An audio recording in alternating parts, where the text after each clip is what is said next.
আপোষহীনতায় তিনি, আপোষেও তিনি। বাংলাদেশের রাজনীতিতে তিনি এক নিঃসঙ্গ শেরপা।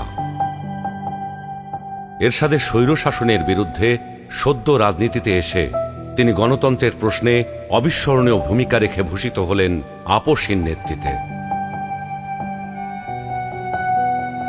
2007-এর 1/11-এর দুঃশাসনের কালেও আপোষহীন রইলেন।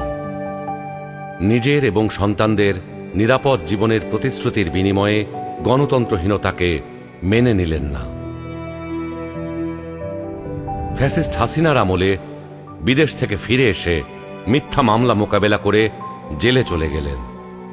তবুও আধিপত্যবাদী রাজনীতির সাথে আপোষ করলেন না, হয়ে উঠলেন ফ্যাসিস্ট শাসন বিরোধী লড়াইয়ের অনন্ত প্রেরণা। তবে কি তিনি কখনোই আপোষ করেননি? অবশ্যই করেছেন।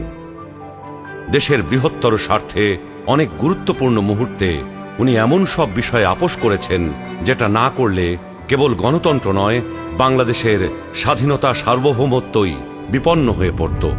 91 সালে তার পছন্দের প্রেসিডেন্সিয়াল পদ্ধতি ছেড়ে সংসদীয় পদ্ধতিতে চলে গেলেন বৃহত্তর রাজনৈতিক সমঝোতার স্বার্থে।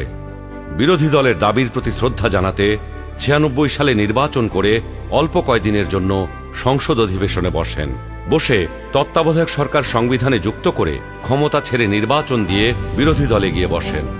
2008-এ একপেশে এবং অসমান নির্বাচনী ক্ষেত্রের কারণে পরাজয় নিশ্চিত জেনেও নির্বাচনে অংশ নেন গণতান্ত্রিক ধারাবাহিকতা রক্ষার জন্য। সকল মানুষের মতোই তিনিও নিশ্চয়ই সীমাবদ্ধতার ঊর্ধ্বে ছিলেন না, কিন্তু শিষ্টাচার, সৌজন্যবোধ, দৃঢ়তা, দূরদর্শিতা এবং প্রজ্ঞার সমন্বয়ে তিনি হয়ে উঠেছেন বাংলাদেশের রাজনৈতিক ইতিহাসের এক অনন্য চরিত্র। তিনি বেগম খালেদা জিয়া।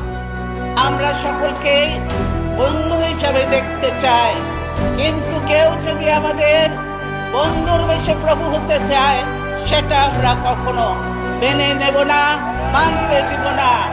কারো প্রভুত্ব বাংলাদেশের জনগণ স্বীকার করবে না।